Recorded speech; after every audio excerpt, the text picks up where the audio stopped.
29ရက်6လ89ခုနှစ်နဲ့ဝဂုပတနာတရားစဉ်နဲ့လုပ်ငန်းစဉ်ပြန်ပွားရေးဖွဲ့ချုပ်ကြီးတွင်ကမ္မထာနာစရိယဆရာတော်ဥပတိတာရှင်သူများဟောကြားသော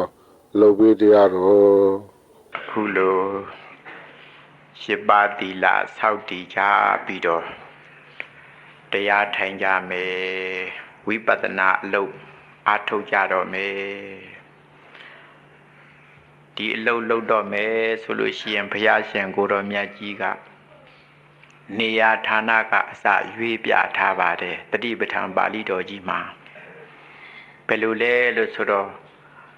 အရိညကတောဝါရုက္ခမူလကတောဝါ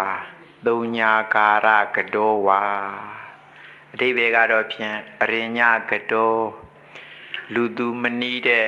တောမြိုင်ကြီးတဲ့မှာရောက်နေလို့ပဲဖြစ်စေလူသူမနီးတဲ့တောမြိုင်ကြီးသို့ဆိုက်ကပ်၍ဖြစ်စေတိတ်ဆိတ်တဲ့နေရာတွေညွှန်ပြတာပါ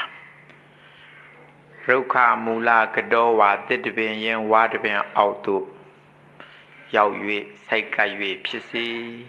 သုံးညာကာရကတောဝါတိတ်ဆိတ်တဲ့နေရာဌာနသို့ရောက်၍ဆိုက်ကပ်၍ဖြစ်စေပထမနေရာဌာနရွေးပါဒီလိုမိန့်ပါတယ်တိတ်ဆိတ်တဲ့နေရာအပိတ္တတော်သုံးညာကာရတိတ်ဆိတ်တဲ့နေရာရဖို့ပါပဲတိတ်ဆိတ်တဲ့နေရာဆိုလို့ရှိရင်ဘယ်နေရာမျိုးမှာပဲဖြစ်ဖြစ်ရပါတယ်ကိုယ်အိမ်ကိုယ်ရလည်းပဲဖရာကန်းတို့လိုနေရာမှာတိတ်ဆိတ်တယ်ဆိုရင်တရားအားထုတ်လို့ကောင်းတဲ့နေရာပါပဲအခုဒီမှာဆိုလို့ရှိရင်လည်းတရားခမ်းမကြီးထဲမှာတိတ်ဆိတ်လို့သုံးညာကာရအလွန်ကောင်းပါတယ်ဒီလိုကောင်းတဲ့နေရာဌာနတစ်ခုရပြီဆိုလို့ရှိရင်တဲ့ဘုရားကိုယ်တော်မြတ်ကနိတိတတိပန်းလင်ကံအာဘုစိတ်တဝါကြာကြာထိုင်နိုင်မဲ့အနေထားကိုညွှန်ပြတာတင်းပြင်းခွေထိုင်လိုက်စမ်းပါတဲ့ဒါကကြာကြာထိုင်နိုင်တဲ့အနေထားပြောတာပါအမျိုးသမီးများကြိုက်တယ်လို့ထိုင်နိုင်ပါတယ်ကြုံကြုံထိုင်လို့ပဲဖြစ်ဖြစ်ပစစ်တုတ်ထိုင်လို့ပဲဖြစ်ဖြစ်သို့မဟုတ်တင်းပြင်းခွေထိုင်လို့ပဲဖြစ်ဖြစ်ရတာပဲအမျိုးသမီးတွေလည်းထိုင်ကောင်းတာပဲတင်းပြင်းခွေဒါကကြာကြာထိုင်နိုင်တဲ့အနေအထားပဲတင်းမြင်ခွေထိုင်လိုက်တယ်ဆိုတော့ကိုယ်တစ်ပိုင်းခါချိုးပြီးတော့ထိုင်လိုက်တာပေါ့နိတိတတိပန်းလင်ကံအာဘုစိတ်တဝါပြီးတော့ဘာလုပ်ရမလဲဆိုတော့ဥဇုံကာယံပဏိဒါယအဲ့ဒီလိုထိုင်တဲ့အခါမှာကိုမတ်ထားပါတဲ့နောက်ကိုလမ်းမနေစေနဲ့ရှေ့ကိုကုန်းမနေစေနဲ့ဝဲဘက်ရဘက်လဲဘက်ရိုင်းမနေစေနဲ့ဘာဖြစ်လို့လဲဆိုတော့အဲ့ဒါလိုရိုင်းနေမယ်ကုန်းနေမယ်ဆိုလို့ရှိရင်အကျိုးတွေဟာဖြောင်းဖြောင်းတန်းတန်းမနေဘူးပေါ့သွေးကြောကလေးတွေဟာခါကိုမတ်ထားပြီးတော့ဆန်းပြီးတော့ထိုင်လိုက်တဲ့အခါကျတော့ဟိုဘက်နန်းယိုကိုကြောင်းဒီဘက်နန်းယိုကိုကြောင်းဟာဆိုင်လျက်သားဖြစ်သွားတယ်ဆိုင်လျက်သားဖြစ်သွားတော့သွေးကြောလေးတွေလည်းဖြောင်းသွားတာပေါ့ဖြောင်းဖြောင်းတန်းတန်းသွေးကြောလေးတွေရှောက်နိုင်တယ်ဆိုတော့မညောင်ဘူးကြာကြာထိုင်နိုင်တယ်ဒီအနေထားကိုဘုရားကိုယ်တော်မြတ်ကတည်တော်မူလို့ညွှန်ကြားတော်မူတာပဲဒီတော့ခါဆန်းဆန်းမတ်ထိုင်တယ်ဆိုတာဟာအကျိုးလေးတွေဖြောင်းပြီးတော့နေအောင်လို့ကြာကြာထိုင်နိုင်အောင်လို့ဟုတ်ပြီအဲ့ဒါလို့ဥဇုံကာယံပဏိဒါယလှုပ်ပြီးတော့ဖြောင်းဖြောင်းမတ်ထိုင်ပြီးတော့ဘာလုပ်ရမလဲလို့ဆိုတော့လက်ရဲ့အနေထားလဲကြံပါသေးတယ်ကိုအနေထားဒီတော့ဟုတ်ပြီတင်မြင်ခွေတော့ဟုတ်ပြီလက်အနေထားကဘယ်လိုလဲလို့ဆိုတော့စာထဲမှာအတိအကျမိတ်မြတ်ထားတာမဟုတ်ရှေ့မှာရှိနေတယ်ပစစ်တုတ်ထားတယ်တင်မြင်ခွေထိုင်းထားတယ်ကိုရင်ခွင်ပေါ်မှာလက်ကိုဖြန့်လိုက်ပါပက်လက်လှမ်းပြီးတော့တင်လိုက်ပါပြီးတော့တစ်ခါညာဘက်လက်ကိုဖြန့်လိုက်ပါပက်လက်လှမ်းလိုက်ပါအခုနတော့ကဖြန့်ထားတဲ့လက်ပေါ်ထပ်တင်လိုက်ပါတင်လိုက်တော့လက်မကလေးချင်းလည်းပဲထိတ်ချင်းဆိုင်လျက်သားဖြစ်သွားပါတယ်ပြီးတော့လက်ကိုခန္ဓာကိုယ်နဲ့အဝေးကြီးလည်းခွာမထားပါနဲ့တိတ်ပူးကညှက်ပြီးတော့လည်းဖြစ်မထားပါနဲ့အနေတော်ကြည်ကောင်းယုံအနေတော်ချောင်းချောင်းချဲကျဲကလေးခန္ဓာကိုယ်နဲ့လက်အနေထားနဲ့လည်းပဲအဲ့ဒါလိုထားပါအဲ့ဒါလိုနေထားတကြဖြစ်ပြီးတော့ဘာလုပ်ရမလဲဆိုရင်မျက်လုံးနှလုံးကိုမှိတ်လိုက်ဘာလို့မှိတ်တုံးဆိုတော့ဖွင့်ထားလို့ရှိရင်ဟိုအာယုံဒီအာယုံမြင်ပြီးတော့တမာတိတွေပြားမှာဆိုပြီးတော့ပါးစပ်ကိုလည်းပိတ်လိုက်ဘာဖြစ်လို့တုံးဆိုတော့လေရှူတဲ့အခါမှာပါးစပ်ကလေတွေဝင်လာမယ် ပြန်မှုတ်ထုတ်တဲ့အခါပါဇက်ကပဲလေတွေထွက်ကုန်မယ်ဆိုလို့ရှိရင်မောတယ်ဒါကြောင့်ပါဇက်နဲ့မရှူပါနဲ့ပါဇက်နဲ့မှုတ်မထုတ်ပါနဲ့နှာခေါင်းနဲ့ပဲရှူသွင်းပါနှာခေါင်းနဲ့ပဲမှုတ်ထုတ်ပါအဲ့ဒါကြောင့်ပါဇက်လည်းပိတ်လိုက်ဟုတ်ပြီမျက်လုံးနှလုံးလည်းမှိတ်ပြီးပြီပါဇက်လည်းပိတ်ပြီးပြီဆိုတော့ဘာလုပ်ရမလဲဆိုရင်တတောဝအတ္တတတိတတောဝပတ္တတတိဘုရားကိုယ်တော်မြတ်မဟာတတိပဋ္ဌာန်ပါဠိတော်ကြီးမှာညွှန်ကြားထားတာတတိထားပြီးတော့ဝင်လေကိုရှုပါတတိထားပြီးတော့ထွက်လေကိုထုတ်ပါဒီလိုပြောတာပေါ်ပြီးလေဒီပြင်ဘက်မှာတိုက်ခတ်ပြီးတော့နေတာအလကားရတာလေဒီဝယ်လဲမဝယ်ရဘူးဘုရားကိုယ်တော်မြတ်ကအလွန်တဘာဝကြမိန်တော်မူတာကိုယ်မှာရှိနေတဲ့နှာခေါင်းနဲ့အမေမွေးပေးထားတဲ့နှာခေါင်းနဲ့ပြင်ဘက်မှာတိုက်ခတ်ပြီးတော့နေလို့အလကားရတဲ့လေဒီနဲ့အလုတ်လုံးမှာဒီအလုတ်ကအခြေခံပြီးတော့နိဗ္ဗာန်ရောက်သည့်တိုင်အောင်ပို့ပေးမှာဒီနည်းနဲ့ဘုရားကိုယ်တော်မြတ်ကညွှန်ပါတယ်ပြီးတော့ပြင်ဘက်မှာတိုက်ခတ်ပြီးတော့နေတဲ့လေတွေကိုရှုပ်ယူလိုက်ပါရှုပ်ယူလိုက်တော့နှာခေါင်းနှစ်ပေါက်ပဲဖွင့်ထားတာဆိုတော့နှာခေါင်းနှစ်ပေါက်ထဲကဝင်လာတာပေါ့ပါဇက်ပိတ်ထားတာဆိုတော့ပါဇက်ကမဝင်ပါဘူးဝင်လာလိုက်တယ်ဆိုတော့လေဆိုတာရုပ်ပဲနှာခေါင်းကလည်းရုပ်ပဲဆိုတော့ရုပ်ချင်းထိခိုက်တာပေါ့တိုးတယ်ခွေတယ်ထိတယ်ဆိုတော့ထိတဲ့သဘောလေးသိနိုင်တာပေါ့ပြန်ပြီးတော့ဝင်တဲ့ရောက်တဲ့လေတွေပြန်မှုတ်ထုတ်လိုက်ပြန်တော့လည်းပဲလေတွေကတိုးခွေထွက်ကုန်တာဆိုတော့နှာခေါင်းကလည်းရုပ်လေကလည်းရုပ်ဆိုတော့ထိကုန်တာပေါ့ဒါသိနိုင်ပါတယ်ဒီတော့ရှက်ယူလိုက်တဲ့အခါဝင်လာတဲ့လေကိုသိနိုင်ပါတယ်ပြန်မှုတ်ထုတ်တဲ့အခါလည်းပဲထွက်ကုန်တဲ့လေတွေကိုသိနိုင်ပါတယ်မှန်ကလေးသိပြင်းပြင်းကြီးမရှိပါနဲ့ရိုးမှန်ကလေးဝင်လာတဲ့လေကိုရှက်ယူလိုက်ပါဝင်လာတဲ့လေကိုသိလိုက်ပါပြန်မှုတ်ထုတ်လိုက်ပါထွက်သွားတဲ့လေကိုသိလိုက်ပါဒါကိုဆရာတော်ဘုရားကြီးကဝင်လေသည်ထွက်လေသည်ဝင်လေသည်ထွက်လေသည်လို့ဆရာတော်ဘုရားကြီးကသုံးပါတယ်ဝင်လာတဲ့အခါမှာသိနိုင်ပါတယ်ထွက်သွားတဲ့အခါလည်းသိနိုင်ပါတယ်ဒါပဲအလုတ်ကဥစွာပထမဒါလုပ်နေတာဝင်လာတဲ့လေကလေးကိုကိုယ်အတိကလေးကဒီမှသိပါပြန်မှုတ်ထုတ်လိုက်တဲ့အခါကျတော့လည်းထွက်သွားတော့တိုးခွေထိထွက်ကုန်တဲ့ဥစ္စာကလေးတွေကိုသိလိုက်ပါအလုတ်ကဒါပဲဒီပြင်ဘာမှအာယုံမပြုတ်ပါနဲ့ဒီမှာပဲအလုတ်ပေးထားတာအဲ့ဒါလို့အလုတ်ပေးမထားရင်စိတ်တွေကလေစိတ်ဆိုတဲ့သဘောတရားတွေကလေဟိုရောက်ဒီရောက်ဟိုပြန်ဒီပြန်တယ်အဲ့ဒါကိုမပြန့်အောင်လို့မင်းအလုတ်ဒီမှာမင်းသိရမယ်သဘောတရားလေးဟဲ့ဒီနာတိဝမှာတိုးဝင်လာတဲ့လေတွေကိုမင်းစီးပြီးတော့သိပါပြန်ပြီးတော့တိုးထွက်ကုန်တဲ့သဘောကလေးကိုလည်းမင်းသိလိုက်ပါသူ့ကိုအလုတ်ပေးထားတာစိတ်ဆိုတဲ့တိတတ်တဲ့သဘောတရားကလေးကိုအလုတ်ပေးတာမင်းဟာတကမှုပဲအဲ့ဒီနှာခေါင်းနှစ်ပေါက်နာကနေစောင့်ပါဝင်လာတဲ့လေကိုမင်းသိပါထွက်သွားတဲ့လေကိုလည်းသိပါအလွတ်မပေးပါနဲ့မင်းအလုတ်ကဒါပဲမင်းဟိုဒီလျှောက်သိမနေနဲ့မင်းအလုတ်ကဒါပဲလို့သူ့တာဝန်ပေးထားတာဒီအလုတ်ပေါ့အဲ့ဒါလို့တာဝန်မပေးရင်ဟိုလှမ်းအာယုံပြူဒီလှမ်းအာယုံပြူတော့ကြကိုအိမ်ကိုရာပြန်ရောက်သွားတတ်တယ်တခါတလေဈေးတဲ့ရောက်သွားတတ်တယ်တခါတလေလည်းကိုရောက်ဖူးတဲ့မြို့တွေရွာတွေတခါတလေကိုလဲဘူးပတ်ဖူးတဲ့ကိုမိတ်ဆွေတငယ်ချင်းအိမ်ဒီစိတ်ကအဲ့လိုလှည့်ပတ်ပြီးတော့ရှောက်သွားသူ့ထိလို့အလွန်ခက်တယ်ဒါကြောင့်သူ့ကိုအလုတ်ပေးထားတာမင်းအလုတ်အဲ့ဒါဒီမသွားနဲ့မင်းအလုတ်ကဝင်လာတဲ့လေကိုသိထွက်သွားတဲ့လေကိုသိဒါပဲမင်းအလုတ်အဲ့ဒါလိုတောင်းပေးပြီးတော့အကျိန်များစွာဝင်လာတဲ့လေကိုသိထွက်လာသွားတဲ့လေကိုသိဝင်လာတဲ့လေကိုသိထွက်သွားတဲ့လေကိုသိဒီလိုသိနေရမယ်အလုတ်ကလေးလုံနေတော့နောက်တော့လည်းပဲအသားကျပြီးတော့ရပါတယ်အစတော့အသားမကျနိုင်ခင်မရဘူးထိတ်ထားတဲ့အထက်ကကိုထွက်သွားတယ်နွားကလေးနဲ့တူတာပဲနွားဇူကလေးနဲ့တဲတူတယ်နွားဇူနွားပေါက်ကလေးဟာထိန်ရသိမ်းရတဲခက်တယ်ငြိမ်မနေချင်ဘူးဟိုသွားဒီသွားဟိုပြေးဒီပတ်ဒီလိုနေချင်တဲ့နွားဇူကလေးလိုပဲဒီစိတ်ကလေးဟာလည်းနွားဇူကလေးဥပမာပဲအဲ့ဒီနွားဇူကလေးကိုနှာခေါင်းကျိုးခိုင်ထိုးကျိုးကောင်းခိုင်နဲ့ချီတိုင်မြဲမှာတုတ်ထားလို့ရှိရင်ဒီနွားဇူလေးဟာယုံတယ်ဟိုလှက်ပတ်ယုံဒီလှက်ပတ်ယုံအငြိမ်မနေခြင်းပဲ ဒီတိုင်ကလေးကိုချက်ချက်ပတ်ချက်လှက်ပတ်ယုံလိုက်တဲ့ဥစ္စာခွာရကလေးတွေကိုများထပ်လို့မျက်ပင်ကလေးတွေတောင်မရှိဘူးကြီးညက်နေတယ်လှက်ပတ်ယုံထားတာဒီကျိုးတဆုံးချက်ချက်ပတ်ချက်လှက်ယုံတာယုံတယ်ဒါပေမဲ့ကျိုးကခိုင်တော့မပြတ်ဘူးနောက်တော့ယုံရင်နဲ့နှာခေါင်းကလည်းနာလာပြီးသွေးစာကလေးတွေတောင်ထွက်လာပြီးရှေ့ဆက်ယုံရင်လည်းကိုယ်ပဲဒုက္ခရောက်တော့မယ်ဆိုပြီးတော့ယုံမရမှန်းသိတော့စိတ်ပြက်နဲ့ဒီနွားကလေးဟာတိုင်ကြီးမှာဘုံငနဲ့လှဲအိတ်တော့တယ်ယုံမရအတူတူဆိုပြီးတော့အဲ့ဒါလိုပါပဲစိတ်ကလည်းနွားစိုးနွားပေါက်ကလေးလိုပဲပထမတော့ယုံတယ်ထွက်သွားတယ်လွတ်သွားတယ်ပြန်ချီပြန်ခေါ်ထွက်သွားပြန်တယ်လွတ်သွားပြန်တယ်ပြန်ခေါ်ချီဒီနေ့အပြင်အကျင့်လုပ်တော့အကျိန်ပေါင်းများတော့နောက်တော့ပြင်ပဝေးထွက်လို့မရမှန်းသိတော့နွားစိုးကလေးဘုံနဲ့အိတ်တယ်လို့ပါပဲဒီစိတ်ဟာလည်းပဲကမ္မထမ်းတိုင်ကြီးမှာ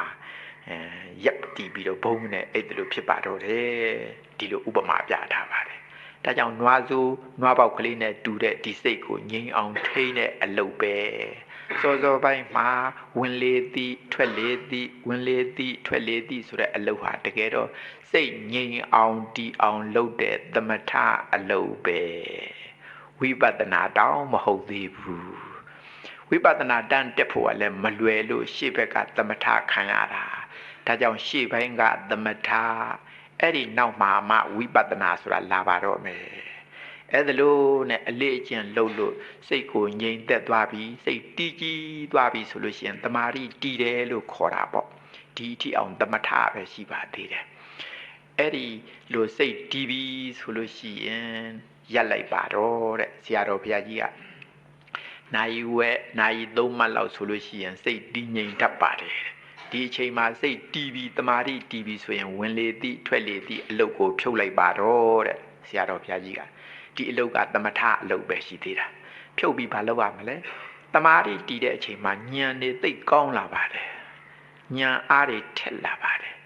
အဲ့ဒီထက်တဲ့ဉာဏ်တွေနဲ့ကိုယ်ခန္ဓာတွင်ပြန်လှည့်ကြည့်ရမှာဒီကြမှာဝိပဿနာပါအခုမှဝိပဿနာစမှာ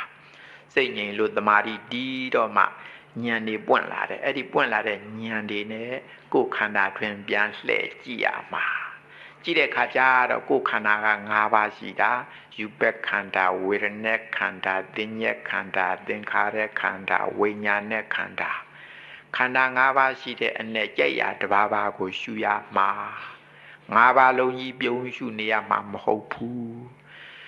ရုပ်ကြိုက်လို့ယူပက်ခန္ဓာရှုခြင်းရင်ယူပက်ခန္ဓာကိုရှုပါကျန်တဲ့ဥစ္စာတွေရှုဖို့မလိုဘူးဝေဒနာကြိုက်ရင်လည်းဝေဒနာခန္ဓာကိုရှုပါသင်ညာသင်္ခါရဝိညာဉ်ကြိုက်လို့ရှိရင်လည်းကြိုက်ရာခန္ဓာတစ်ပါးပါးကိုဉာဏ်နဲ့ရှုရမှာရှုတယ်ဆိုတာကြည်တာပါဉာဏ်နဲ့ကြည်နေတာပါဘာဖြစ်လို့ကြည်ဘာဖြစ်တာဘာတွေမြင်ရင်လို့ကြည်တယ်လဲလို့ဆိုတော့ခန္ဓာ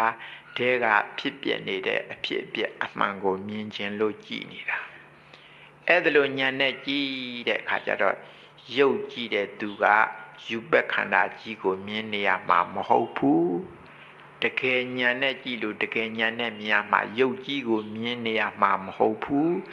ရုပ်ကြီးပြောင်းလဲဖောက်ပြန်နေတာကိုမြင်လာရမှာရုပ်ကြီးအတိုင်းပဲမြင်နေသေးတယ်ဆိုရင်ဒါနှုတ်သေးတာပေါ့မဟုတ်သေးဘူးဒါနှုတ်သေးတယ်တမာတိထပ်ထူထောင်ပြီးတော့ဉာဏ်ရင်နဲ့ကြည့်ရမှာဉာဏ်ရင်နဲ့ကြည့်တဲ့အခါကျတော့ရုပ်ကြီးကိုမတွေ့ပါဘူးပထမဆုံးယူပက်ခန္ဓာရုပ်ကိုကြည့်တဲ့သူကရုပ်ကြီးကိုမတွေ့နိုင်ပါဘူးရုပ်ရဲ့ပြောင်းလဲဖောက်ပြန်တာကိုတွေ့ရမှာပါအဟောင်းရုပ်တွေပြက်ကုန်တယ်အဲ့ဒီပြက်တဲ့နေရာမှာအသစ်အလားတူရုပ်တွေအစားဖြည့်အဟောင်းရုပ်တွေပြက်ကုန်တယ်အဲ့ဒီပြက်တဲ့နေရာမှာအသစ်အစားတွေဖြည့်တယ်ပြက်ကုန်ပြီးသားရုပ်တွေနောက်တစ်ပတ်ပြန်လှည့်လာတာမဟုတ်ဘူးပြက်ပြီးသားဥစ္စာနောက်ပြန်မလာတော့ဘူးပြက်ပြီးသွားပြီပျောက်ပြီးသွားပြီအဲ့ဒါနဲ့အလားတူရုပ်သစ်တွေအစားဖြည့်တယ်ရုပ်သစ်တွေဖြည့်တယ်အဲ့ဒီရုပ်သစ်တွေကတခါပြက်ကုန်တယ်နောက်တစ်ခါအလားတူအစားဖြည့်တယ်အဟောင်းအသစ်ပြောင်းလွှဲပြီးတော့နေတာကိုမြင်ရမှာအဲ့ဒါလိုမြင်မှာအမြင်မှန်ပါဒါကိုဆရာတော်ဘုရားကြီးကအဖြစ်အပျက်ကိုမြင်တယ်အတူတူပြောတော့ဖြစ်ပျက်ကိုမြင်တယ် ဒီလိုပြောပါတယ်ဒီလိုမိတ်ပါတယ်ဒါကြောင့်ရုပ်ကိုကြိုက်လို့ရုပ်ရှုတဲ့သူကရုပ်ကြီးကိုမြင်နေရမှာမဟုတ်ဘူးရုပ်ကြီးကိုမြင်နေသေးတယ်ဆိုရင်နှုသေးတယ်ရင်အောင်ထပ်ပြီးတော့တမာတိထူထောင်ပါအောင်ဉာဏ်ရင့်နဲ့ကြည့်လို့ရှိရင်ရုပ်ကြီးရဲ့ပြောင်းလဲဖောက်ပြန်နေတာအတူတူပြောတော့ရုပ်ကြီးရဲ့အဖြစ်အပျက်ကိုမြင်နေတာဒီအမြင်မျိုးဖြစ်စေရပါမယ်နောက်တစ်ခုဝေဒနာကြိုက်လို့ဝေဒနာရှုခြင်းလဲရှုပါကိုယ်ခန္ဓာကိုယ်တွေကဝေဒနာကိုရှုပါ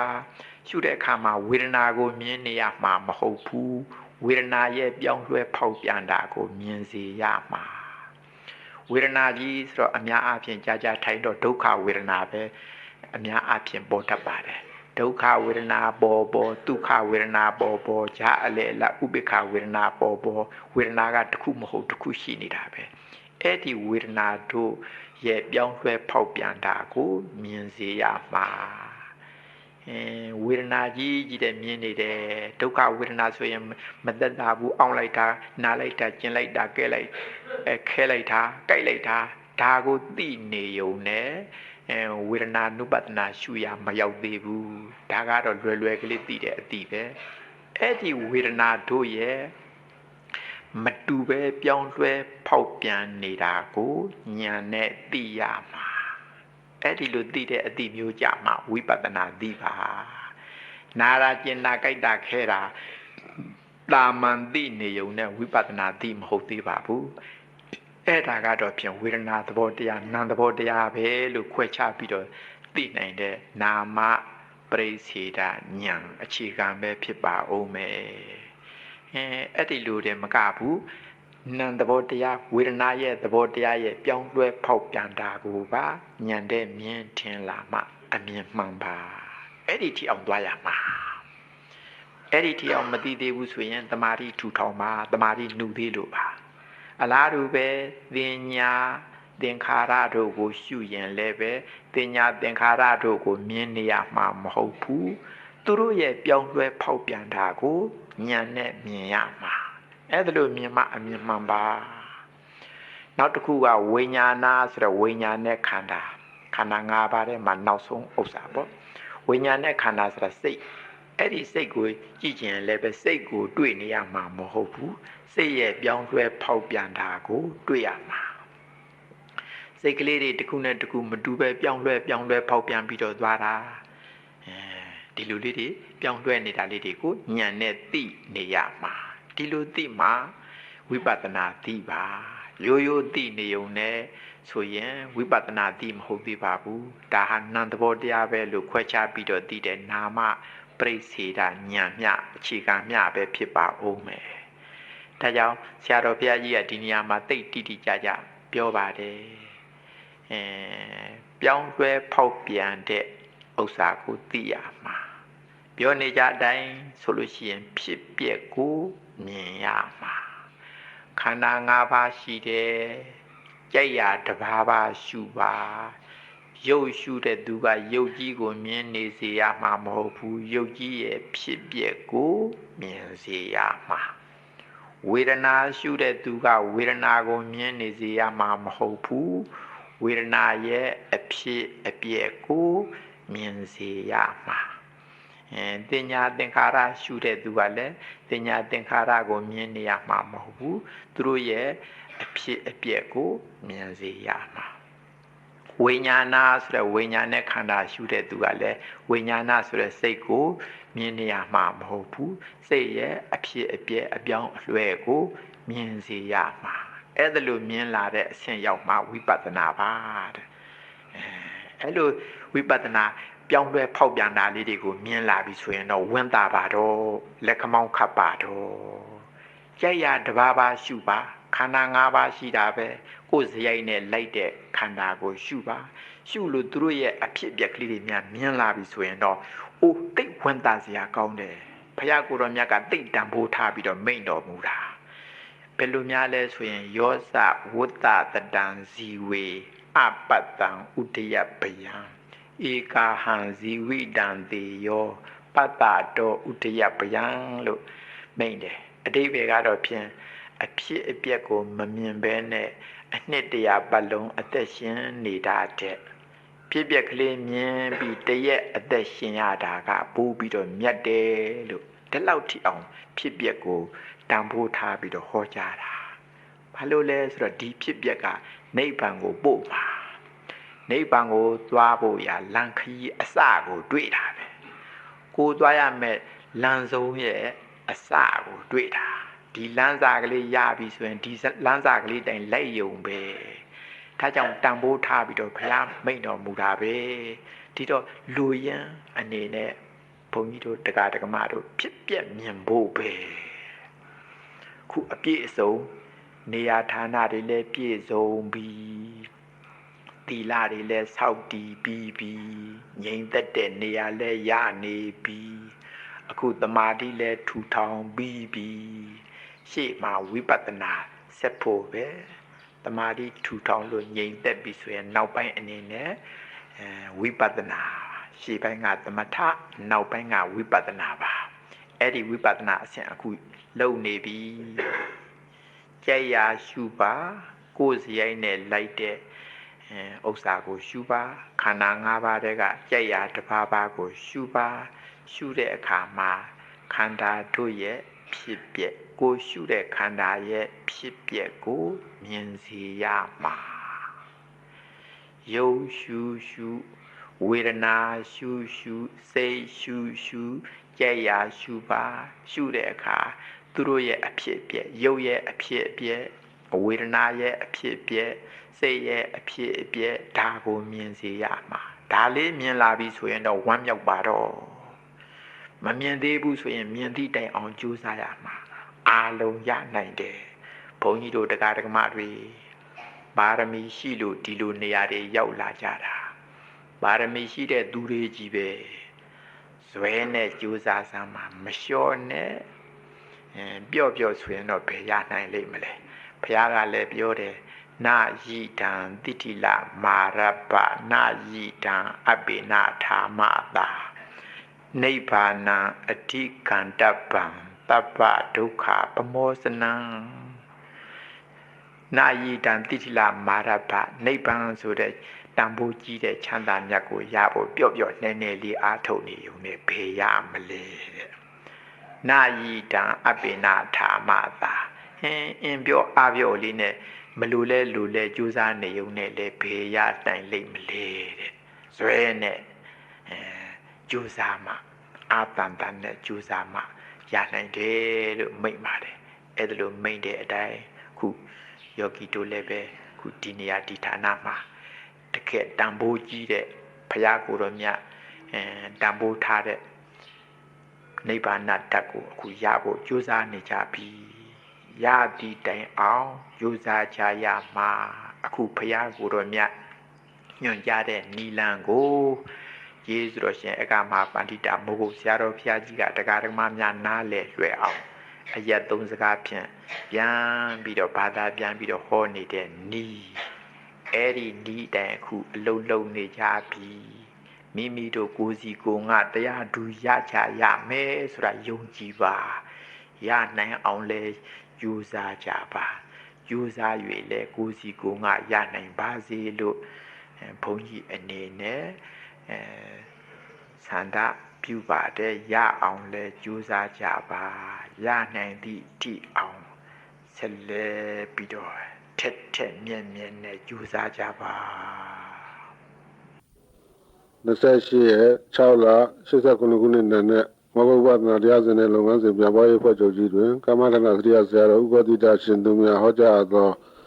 အလုံးထိုင်နိဗ္ဗာန်တရားတော်တီလာ UPP အညစ်အကြေးတွေကိုရေနဲ့ဆေးလိုက်တယ်လို့ပဲအခုတီလာတွေစောက်တီလိုက်တော့ကို့မှာအညစ်အကြေးဟူသမျှတီလာရေစင်နဲ့ဆေးကြောလိုက်တယ်လို့ဖြစ်သွားပြီးဆေးပြီးအဲ့ဒါလို့တီလာအခြေခံပြီးတဲ့နောက်ဝိပဿနာအလုပ်လုပ်ကြရအောင်ဝိပဿနာအလုပ်လုပ်ကြတဲ့သူဟာဥစွာပထမစိတ်ငြိမ်ရာဌာနကိုရှားရပါတယ်အခုဒီနေရာဒီဌာနကြီးဆိုရင်စိတ်ငြိမ်ရာဌာနကြီးပါတိတ်ဆိတ်တဲ့နေရာဌာန ဝိပဿနာအလုံးလုံးလို့ကောင်းတဲ့နေရာဌာနကြီးပါအဲ့ဒါလိုနေရာဌာနကြီးရပြီးရတော့ဥစွာပထမကဲထိုင်လိုက်ပါထိုင်တဲ့အခါမှာဥဇုံကာယံပဏိဒါယအမျိုးသားများကတင်းပြင်းခွေထိုင်လိုက်ပါအမျိုးသမီးများလည်းတင်းပြင်းခွေထိုင်လို့ကထိုင်နိုင်ပါတယ်သို့မဟုတ်ကြုံကြုံထိုင်လို့ထိုင်ပစစ်တုတ်ထိုင်လို့ထိုင်အမျိုးသားများလိုပဲတင်းပြင်းခွေထိုင်လို့ထိုင်ရတယ်ထိုင်ကောင်းတယ်ကြာကြာထိုင်နိုင်ဖို့ပါပဲကြာကြာထိုင်နိုင်တဲ့အနေအထားကိုဘုရားညွှန်ပြတော်မူတာပန်လင်ကံအာဘုစိတ်တော်ပါထိုင်တဲ့အခါမှာလဲဥဇုံကာယံပဏိဒါယခါကိုဖြောင်းဖြောင်းမမတ်ထားဘာဖြစ်လို့လဲလို့ဆိုတော့ခါကိုဖြောင်းဖြောင်းမမတ်ထားလိုက်တော့အကျိုးလေးတွေသူ့နေရာနဲ့သူပြန်စမ်းပြီးတော့နေအောင်လို့နံရိုးလည်းပဲဟိုဘက်ကိုချောင်းဒီဘက်ကိုချောင်းဆိုင်လျက်သားဖြစ်သွားတော့အကျိုးလေးတွေသူ့နေအနေထားတကြဖြစ်တဲ့အတွက်သူ့လမ်းကြောင်းကလေးတွေမှန်းနေတယ်မှန်တော့သွေးလေးတွေဖြောင်းဖြောင်းစင်စင်နဲ့ရှောက်နိုင်တယ်အဲ့ဒါလိုရှောက်နိုင်တော့မညောင်ဘူးကြာကြာထိုင်နိုင်တယ်ဒီအနေထားကိုဘုရားညွှန်ပြတော်မူတာကဲထိုင်ပြီးထိုင်ပြီးရင်ဘာလုပ်ရမလဲဆိုတော့လက်ကိုအနေအထားရှေးဆရာတော်ကြီးများညွှန်ကြားထားပါတယ်ဘယ်ဘက်လက်ကိုဥစွာဖြန်းလိုက်ဘက်လက်လှမ်းလိုက်ကိုရှေ့ပေါ်ရှေ့ဘက်ကကိုရင်ခွင်ပေါ်မှာတင်ထားပါပြီးတော့ညာဘက်လက်ကိုလည်းဖြန်းလိုက်ပြီးတော့ဘက်လက်လှမ်းအခုနတုန်းကဘယ်ဘက်လက်ပေါ်မှာထပ်ပြီးတော့တင်လိုက်ပါကိုရှိကပစစ်တုတ်ထားတာပေါ့သို့မဟုတ်တင်းပြင်းခွေးထားတဲ့အပေါ်လက်နဲ့ခန္ဓာကိုယ်နဲ့အနေထားကောင်းယုံသက်တောင်သက်တာအဲ့ဒါလိုလေးဘယ်ဘက်လက်ဖွားပေါ်မှာညာဘက်လက်ဖွားထပ်ပြီးတော့တင်လိုက်တော့လက်မချင်းလည်းပဲထိတ်ချင်းဆိုင်လျက်သားဖြစ်သွားတယ်လက်နှစ်ဖက်ကိုခန္ဓာကိုယ်နဲ့သိလဲခွာမထားနဲ့လှုပ်နေတယ်လို့ဖြစ်တော့စိတ်ထဲကျဉ်းကြပ်လိမ့်မယ်ခန္ဓာကိုယ်နဲ့လည်းဖြစ်ညက်ကပ်ပြီးတော့မထားပါနဲ့အနေတော်လေးသိလဲမခွာနဲ့သိလဲမကျဲနဲ့သိလဲညက်မနေစေနဲ့အနေတော်တက်တောင်တက်တာအနေထားပါထားပြီးတော့မျက်လုံးနှလုံးကိုမှိတ်လိုက်ဘာလို့လဲဆိုတော့ဖွင့်ထားရင်ဟိုအာယုံဒီအာယုံတွေမြင်ပြီးတော့အာယုံပြားမှာဆိုလို့ပြီးတော့ပါးစပ်ကိုလည်းပိတ်လိုက်ဘာဖြစ်လို့လဲဆိုတော့လေရှူတဲ့အခါမှာပါးစပ်ထဲလေတွေဝင်လာမှာဆိုလို့ပြန်မှုတ်ထုတ်တဲ့အခါကျတော့လည်းပါးစပ်ထဲကနေပြီးတော့လေတွေမှုတ်ထုတ်မိမှာဆိုလို့ပါးစပ်နဲ့လေရှူတဲ့ပါးစပ်နဲ့မှုတ်ထုတ်တယ်ဆိုရင်ကြာမလုံနိုင်ဘူးမောတယ်ဒါကြောင့်နှာခေါင်းနဲ့ပဲလေရှူပါနှာခေါင်းနဲ့ပဲမှုတ်ထုတ်ပါအဲ့ဒါလိုကြာတော့ကြာကြီးရှူနိုင်တယ်ကြာကြီးမှုတ်ထုတ်နိုင်တယ်ဒါကြောင့်ပါးစပ်ကိုလည်းပိတ်လိုက်ပါကောင်းပြီမျက်လုံးနှလုံးလည်းမှိတ်ပြီးပြီပါးစပ်လည်းပိတ်ပြီးပြီအဲ့လိုနောက်ပိုင်းဘာလုပ်ရမလဲဆိုတော့ပရိမုခံတတိဥပတ္ထပိတဝါကမ္မထံသို့ရှေးရှုပြီးတော့တတောဝအတ္တတတိတတောဝပတ္တတတိတတိထားပြီးတော့ပြင်ဘက်မှာတိုက်ခတ်နေတဲ့လေတွေကိုရှူလိုက်စမ်းပါရှူတဲ့အခါမှာနှာခေါင်းနှစ်ပေါက်ကဝင်လာတာကိုတတိထားလိုက်စမ်းပါပြန်ပြီးတော့ဗိုက်ထဲရောက်တဲ့လေတွေပြန်မှုတ်ထုတ်ပြန်တော့လည်းပဲလေတွေတိုးခွေထွက်ကုန်တာပေါ့ဒါကိုလည်းတတိထားလိုက်စမ်းပါတတိထားပြီးတော့ရှူသွင်းပါတတိထားပြီးတော့မှုတ်ထုတ်ပါဒီလိုပြောတာတတောဝအတ္တတတိတတောဝပတ္တတတိကိုယ်အလုတ်ကဒါပဲအကုန်လုံးအာယုန်တွေရက်လိုက်ပါဟိုတွေးဒီတွေးအတွေးတွေမတွေးပါနဲ့တော့ဒီအချိန်မှာစိတ်ကိုငြိမ်အောင်တီးအောင်လုပ်ရမယ်အလုံးတမာတိထူထောင်နေပါတယ်တမာတိထူထောင်တဲ့နီလန်းတွေများစွာရှိတဲ့အ내အခုပြောနေတာကဝင်လေတိထွက်လေတိဆိုတဲ့အာနာပါနအလုံးနဲ့ဒီနည်းနဲ့ပြောနေတာပြင်ဘက်မှာလေတွေရှိပါတယ်တိုက်ခတ်နေတာပေါ်ပြီဝယ်လဲမဝယ်ရဘူးအလကားရတာပြီးတော့ကိုယ်မှာအမေမွေးပေးထားတဲ့နှာခေါင်းရှိပါတယ်အဲ့ဒီနှာခေါင်းနဲ့လေနဲ့အလုံးလုံးကြမှာနှာခေါင်းနဲ့ရှုပ်ယူလိုက်စမ်းပါရှုပ်ယူလိုက်တော့လေတွေနှာခေါင်းထဲဝင်လာတာပေါ့လေကရုပ် နှာခေါင်းကလည်းရုပ်ချင်းထိတာပေါ့ထိတဲ့သဘောကလေးကိုသိနိုင်ပါတယ်အဲ့ဒါကလေးကိုတတိပြုလိုက်စမ်းပါပြန်မှုတ်ထုတ်ပြန်တော့လည်းပဲလေကလည်းရုပ်နှာခေါင်းကလည်းရုပ်ဆိုတော့တိုးခွေထွက်ကုန်တော့ထိတာပေါ့ဒီသဘောကလေးကိုသိနိုင်ပါတယ်အဲ့ဒီအသိကလေးလွင့်မသွားအောင်တတိကလေးနဲ့နောက်ကထပ်ကအုပ်ထားလိုက်စမ်းပါဒီတော့ဝင်လာတဲ့လေကလေးတွေကိုစီသိလိုက်ပါပြန်မှုတ်ထုတ်တော့လဲထွက်သွားတဲ့လေကလေးတွေကိုသိလိုက်စမ်းပါဝင်လာတဲ့လေတွေကိုတတိထားလိုက်စမ်းပါဝင်လာတယ်ပြီးတော့ပြန်ထွက်သွားတဲ့လေလေးတွေကိုတတိပြုလိုက်စမ်းပါမှန်ပဲတိတ်ပြင်းပြင်းကြီးမရှိပါနဲ့တိတ်ပြင်းပြင်းကြီးရှူဖို့မလိုပါဘူးပြင်ဘက်ကလေတွေကိုတိတာယုံရှူသွင်းပါပိုက်ထဲရောက်ပြန်တော့လဲအဲ့ဒီလေတွေကိုတိတာယုံမှန်ပြန်မှုတ်ထုတ်ပါဒီအပိုင်းမှာကဝင်လာတဲ့လေကိုသိထွက်သွားတဲ့လေကိုသိဒီအလုပ်ပါပဲဒါကိုဆရာတော်ဘုရားကြီးကဝင်လေသိထွက်လေသိဝင်လေသိထွက်လေသိဒီလိုအသုံးသုံးပြီးတော့နှီးပေးပါတယ်ဒါဘာလုပ်နေတာလဲဆိုရင်စိတ်ကိုငြိမ်အောင်တီးအောင်လုပ်နေတာဒါဟာသမထပေါ့ဝိပဿနာမသွားခင်သမထအရှိဘက်ကအခြေခံရသေးတာတန်းပြီးတော့တက်ဖို့မလွယ်လို့အဲ့လိုစိတ်ကိုငြိမ်အောင်တီးအောင်လုပ်ပြီးတော့စိတ်တော်ငြိမ်ပြီးဆိုတော့ဒီဝင်လေသည်ထွက်လေသည်အလုတ်ကိုဖြုတ်လိုက်ပါတော့တဲ့ဆရာတော်ဘုရားကြီးကဒါကိုရက်လိုက်တော့ရှေ့ကိုဝိပဿနာဘက်ကူးရမယ်လူရင်းဘက်ကိုကူးရမယ်စိတ်ငြိမ်ပြီးဆိုတော့ဝိပဿနာဘက်ကိုကူးမယ်ဝိပဿနာဘက်ကူးတယ်ဆိုတာစိတ်ငြိမ်တဲ့အခါသမာဓိတည်တော့ဉာဏ်တွေဝင်လာပါတယ်ဉာဏ်တွေကတည်ငြိမ်တဲ့သမာဓိနဲ့ရှင်ပါတယ်အဲ့ဒီဉာဏ်တွေကထိုးဖောက်ပြီးတော့သိနိုင်ပါတယ်အဲ့ဒီသိနိုင်တဲ့ဉာဏ်တွေနဲ့ခန္ဓာတဲ့လှဲ့ကြည့်ဒီကြတော့ဝင်လေသည်ထွက်လေသည်အလုတ်ကိုရက်လိုက်ပါတော့ရရှိလာတဲ့ဉာဏ်တွေနဲ့ကိုယ်ခန္ဓာတွင်ပြန်လှဲ့ကြည့်ပါမျက်စိမှိတ်ရင်သားနဲ့မျက်စိနဲ့ကြည့်ရမှာမဟုတ်ဘူးဉာဏ်နဲ့ကြည့်ရမှာကြည့်တော့ကြည့်စရာ၅မျိုးရှိပါတယ်ကိုယ်ခန္ဓာထဲမှာရုပ်အစုအဝေးကြီးဆိုတဲ့ယူပက်ခန္ဓာဝေဒနာအစုအဝေးဆိုတဲ့ဝေဒနာခန္ဓာသင်ညာအစုအဝေးဆိုတဲ့သင်ညေခန္ဓာသင်္ခါရအစုအဝေးဆိုတဲ့သင်္ခါရခန္ဓာဝိညာဏအစုအဝေးဆိုတဲ့ဝိညာဏခန္ဓာခန္ဓာ၅ပါးရှိပါတယ်အဲ့ဒီခန္ဓာ၅ပါးကအရှုခံတရားအကြည့်ခံတရားတွေပါဉာဏ်ကတော့ကြည်ဉာဏ်တရားပါရှုဉာဏ်တရားပါဉာဏ်ကရှုဉာဏ်တရားပါ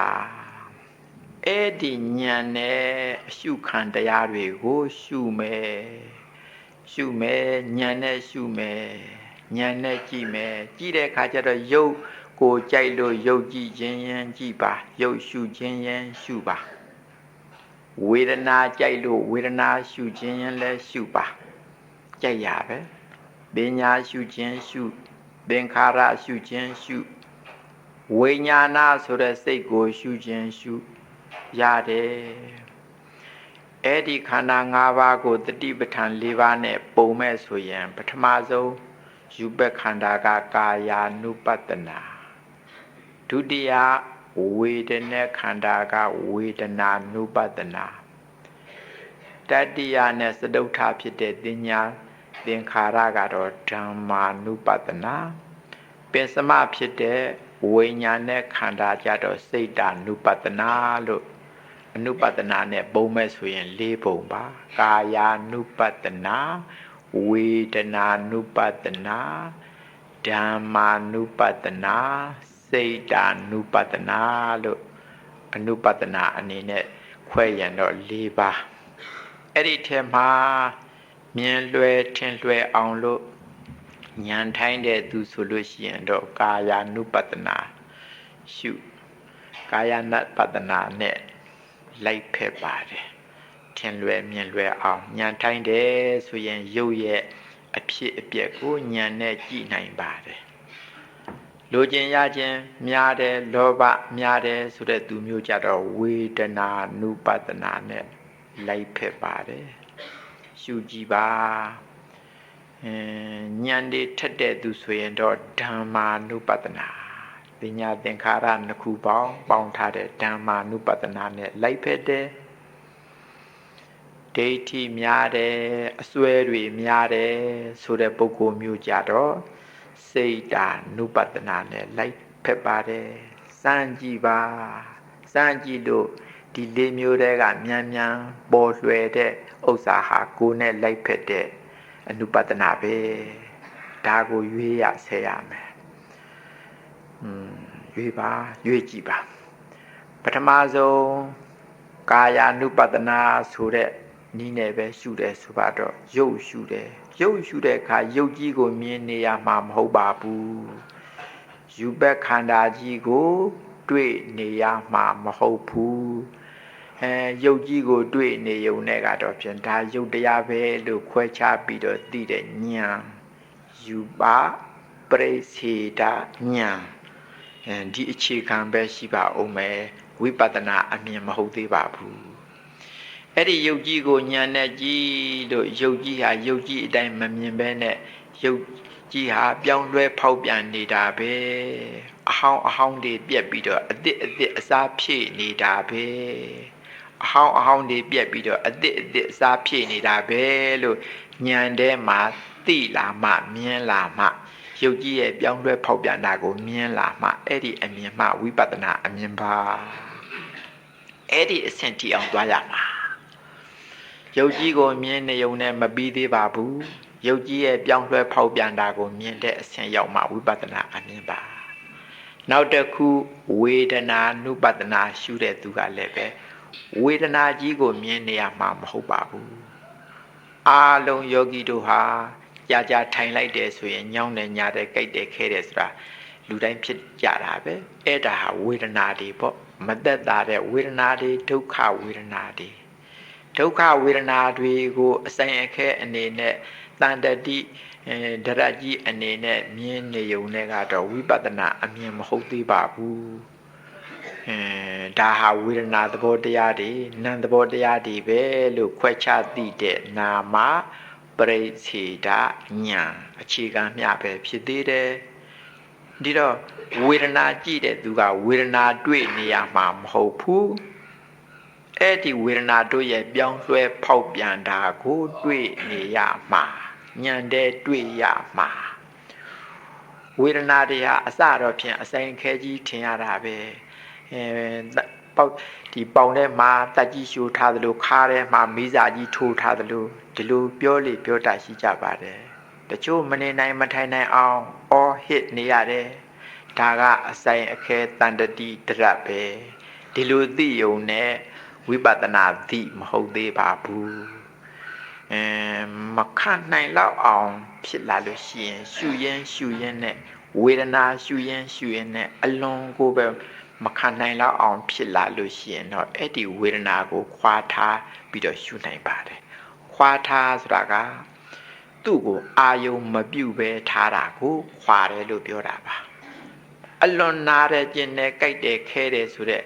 နေရာတွေကိုအာယုံမပြုတ်နဲ့အနာရမဏံကတ္တဝါ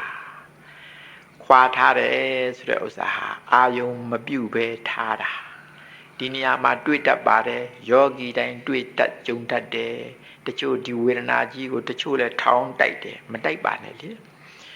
မတက်တာနိုင်လောက်အောင်မနေနိုင်လောက်အောင်အလွန်ပြင်းထန်လွန်းလို့ရှိရင်သူ့ကိုအာယုံမပြုတ်ပဲမူလကမ္မထံပြန်လိုက်ပါမူလကမ္မထံဆိုတာစခြင်းဝင်လေသည်ထွက်လေသည်ဝင်လေသည်ထွက်လေသည်ဆိုတဲ့မူလဗုဒ္ဓကမ္မထံကိုပဲပြန်အာယုံပြုပြီးတော့သူ့ကိုရှုလိုက်ဟိုနာတဲ့ကျင်တဲ့ကြိုက်တဲ့ခဲတဲ့ဥစ္စာတွေကိုအသာလွတ်ထားသူ့အာယုံမပြုတ်ပဲထားလိုက်လို့ရှိရင်ရော့ကျသွားပါတယ်ဒီတော့မူလကမ္မထံအဲ့ဒါလိုပြန်တယ်ဆိုတော့မူလကမ္မထံကသမထအခုရောက်နေတာကဝိပဿနာကနေပြီးတော့သမထပြန်ရမရောက်ဘူးလားလို့မေးစရာပေါ့ဒီတော့ဝိပဿနာဖြစ်အောင်မူလကမ္မထံလို့ဆိုတဲ့ဝင်လေသည်ထွက်လေသည်ဝင်လေထွက်လေတို့ရဲ့မမြဲပုံပြောင်းလဲပုံသူတို့ရဲ့အဖြစ်အပျက်ကိုရှုလို့ရှိရင် ဝိပဿနာဖြစ်သွားနိုင်တာပေါ့မူလကမ္မထဖြစ်တဲ့ဝင်လေသည့်ထွက်လေသည့်ဒီသဘောတရားတွေရဲ့မမြဲပုံဖောက်ပြန်ပုံအဖြစ်အပျက်ကိုဉာဏ်နဲ့သိနေရင်ဝိပဿနာဖြစ်တာပေါ့အဲ့ဒီနည်းအားဖြင့်မူလကမ္မထဘက်ကိုအာယုံပြန်ပြောင်းပြီးတော့ရှုနေလို့ရှိရင်စောစောတုန်းကမသက်သာအောင်ကြိုက်ခဲပြီးတော့နေတဲ့ဆိုတဲ့ဝေဒနာတွေဟာယော့သွားပါတယ်အဲ့ဒါလို့ယော့သွားလို့အတော်တန်ယော့သွားလို့နေတာထိုင်တာရှိရင်အဲ့ဒီဝေဒနာရှုနေကြသူကဝေဒနာကိုပဲပြန်ရှုပါလုံးလုံးပျောက်သွားအောင်မဆောင်ပါနဲ့အဲ့ဒီဝေဒနာတွေကိုပြန်ရှုပါပြန်ရှုတဲ့အခါဝေဒနာကြီးကိုမြင်နေရမှာမဟုတ်ဘူးဝေဒနာအဆိုင်ခဲကြီးကိုမြင်နေရသေးရင်နှုတ်သေးတာပေါ့မဟုတ်သေးဘူးထပ်ပြီးတော့စိတ်ဖြစ်အောင်ယဉ်အောင်တမာတိထူထောင်ပြီးတော့တည်တည်ချာချာညံနဲ့စိုက်ကြည့်ပါအောင်ကြည့်တဲ့အခါကျတော့ဝေဒနာတို့ရဲ့တစ်ခုနဲ့တစ်ခုအဟောင်းအသစ်ပြောင်းနေတာကိုတွေ့လာရပါမယ်ဝေဒနာဟာတည်ငြိမ်နေတာမဟုတ်ပါဘူးတည်တည်ချာချာကြည့်တော့တည်တည်မွားမွားမွားကလေးတွေစုပေါင်းပြီးတော့အဟောင်းအသစ်ပြောင်းနေတာတွေ့လာရပါမယ်ညံထဲမှာတွေ့လာရပါမယ်မျက်စိမှိတ်ထားရတဲ့နဲ့ညံထဲမှာတွေ့လာရပါမယ်အဲ့ဒါလို့ဝေဒနာအဆိုင်ခဲမဟုတ်ဘဲနဲ့အလုံးစုပေါင်းပြီးတော့အဟောင်းအသစ်ပြောင်းလဲနေတယ်လို့ဒီလိုမြင်လာတဲ့အဆင့်ရောက်မှအမြင်မှန်ပါပြောနေကြအပြောတိုင်းဆိုရင်ဝေဒနာရဲ့အဖြစ်အပျက်ကိုမြင်လာမှအမြင်မှန်ပါအလားတူပဲသင်ညာသင်္ခါရနှစ်ခုပေါင်းဖြစ်တဲ့ဓမ္မာနုပတနာရှုတဲ့သူကလည်းပဲသင်ညာသင်္ခါရကိုမြင်နေရမှာမဟုတ်ဘူးသင်ညာသင်္ခါရတို့ရဲ့အပြောင်းအလဲဖောက်အပြန်ကိုမြင်လာမှဝိပဿနာအမြင်ပါနောက်တစ်ခုစိတ်ဓာနုပဒနာလို့ခေါ်ရတဲ့ဝိညာဉ်နဲ့ခန္ဓာသူ့ရှုပြန်တော့လည်းပဲစိတ်ကိုတွေ့နေရမှာမဟုတ်ပါဘူးစိတ်တို့ရဲ့ပြောင်းလဲဖောက်ပြန်တာကိုတွေ့လာမှဝိပဿနာအမြင်ပါစိတ်ဓာနုပဒနာပါစိတ်ကလေးတွေတစ်ခုပြီးတစ်ခုပြတ်သွားနောက်တစ်ခုအသစ်အစားထိုးတစ်ခုပြတ်သွားနောက်တစ်ခုအသစ်အစားထိုးဒါကလေးတွေကိုဉာဏ်နဲ့မြင်လာတဲ့အဆင့်ရောက်မှဝိပဿနာအမြင်ပါအဲ့ဒီအဆင့်ရောက်သည့်တိုင်အောင်ကြိုးစားကြရမှာဒါတရားတရားဦးစီးပါတယ်ဒီအလုတ်ကတရားတရားဦးစီးတယ်ယုံကြည်နဲ့ဇွဲတန်နဲ့ကြိုးစားရပါမယ်အာလုံးရနိုင်တဲ့သူတွေကြီးပဲပါရမီရှိကြတဲ့သူတွေကြီးပဲပါရမီရှိလို့ဒီနေရာရောက်လာကြတာအာလုံးရနိုင်ကြတဲ့အခြေအနေရှိတဲ့အခြေခံတွေပါကြပါတယ်ဒီတော့ရတော့အခွင့်ကောင်းတော့မှာဝိရိယမလျော့လိုက်ပါနဲ့ဝိရိယတန်နဲ့ဇွဲတန်နဲ့ကြိုးစားပါကြိုးစားရင်အလုံးရနိုင်ပါတယ်ဒီတော့အရှုခံတရားကခန္ဓာ၅ပါးအဲ့ဒီ၅ပါးတည်းကကြိုက်ရာတစ်ပါးပါးကိုရှုရမှာရှုဉဏ်တရားကသမ္မာဒိဋ္ဌိသမ္မာသင်္ကပ္ပဆိုတဲ့မက္ခင်ရှိပါတဲ့မှာအဥဆုံးနှလုံးပြီးတော့ဟိုနောက်နာကသမ္မာဝါယာမသမ္မာသတိသမ္မာသမာဓိဆိုတဲ့သမာဓိမက္ခင်သုံးလုံး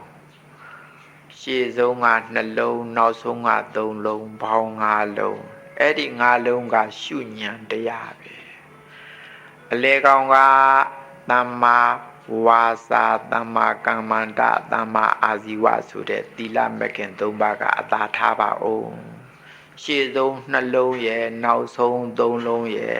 ပေါင်း၅လုံးအဲ့ဒီ၅လုံးကရှုဉဏ်တရား၅ပါး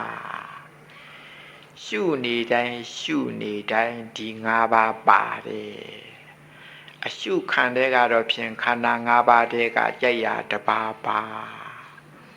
ဟုတ်ပြီအဲ့ဒီတိုင်းရှုနေပါသရတရားထက်တန်ထားစမ်းပါတရားဆိုရယုံကြည်မှုရှေ့ဆုံးကကဲပြီးတော့ထားစမ်းပါလုပ်ငန်းတစ်ခုမှာယုံကြည်မှထိမိလုပ်တာပဲဒီတော့လှုပ်ဆမ်းပါသရတရားဦးစီးပြီးတော့ဇွဲတန်နဲ့ကြိုးစားစမ်းပါအရှုခံတရားတွေကကြိုက်ရာတဘာဘာကိုရွေးပြီးတော့ဉာဏ်၅ပါးနဲ့ရှုပါ ရှုပါအများအားဖြင့်ကြုံတတ်တာကဝေဒနာရှုတဲ့သူဟာမသက်မသာဖြစ်ပြီးတော့လာတဲ့အခါဖြုတ်ပြစ်တတ်ပါတယ်မဖြုတ်ပါနဲ့မပြင်ပါနဲ့သူ့ကိုအာယုံမပြုတ်ပဲပြောင်းလိုက်စမ်းပါဝေဒနာတွေမသက်မသာဖြစ်လာလို့ရှိရင်မူလကမ္မထံဘက်ကိုပြောင်းလိုက်စမ်းပါဒီလိုပြောင်းလိုက်လို့ရှိရင်ဟိုကတရွေ့တရွေ့ယော့သွားပါလိမ့်မယ်ယော့တော့နေသာထိုင်သာရှိတော့အဲ့ဒီပဲပြန်ပြီးတော့ရှုပါဝေဒနာကိုပြန်ပြီးတော့ရှုပါရှုတဲ့အခါမှာအရှုခံတရားတွေဟာသူ့အတိုင်းမမြင်စေရဘူးရုပ်ရှုတဲ့သူကရုပ်ကိုမမြင်စေရဘူးရုပ်တို့ရဲ့အဖြစ်အပျက်သဘောမျှပဲကြံရစ်တော်မယ်ဝေဒနာရှုတဲ့သူကဝေဒနာအဆိုင်ခဲမတွေ့တော့ဘူးဝေဒနာတို့ရဲ့အဖြစ်အပျက်သဘောမျှပဲကြံရစ်တော်မယ်တင်ညာသင်္ခါရရှုတဲ့သူကလည်းသူတို့ကိုမတွေ့တော့ပါဘူးသူတို့ရဲ့အဖြစ်အပျက်သဘောမျှပဲကြံရစ်ပါလိမ့်မယ်စိတ်ရှုတဲ့သူကလည်းစိတ်ကိုတွေ့နေတော့မှာမဟုတ်ဘူးစိတ်တို့ရဲ့အဖြစ်အပျက်ပဲတွေ့နေတော့မယ်ညံတယ်အဲ့ဒီအဆင့်ရောက်လာတဲ့ခါကျတော့အဖြစ်အပျက်ပဲအဖြစ်အပျက်ပဲတွေ့တော့တယ်ဘသူအဖြစ်အပျက်လဲဘယ်ကလာတဲ့အဖြစ်အပျက်လဲလို့မေးရင်လားယူဘက်ခန္ဓာကလာတဲ့အဖြစ်အပျက်ဝေဒနာခန္ဓာကလာတဲ့အဖြစ်အပျက်သင်ညာသင်္ခါရကလာတဲ့အဖြစ်အပျက်ဝိညာဉ်နဲ့ခန္ဓာကလာတဲ့အဖြစ်အပျက်ပြောစရာရယုံပဲ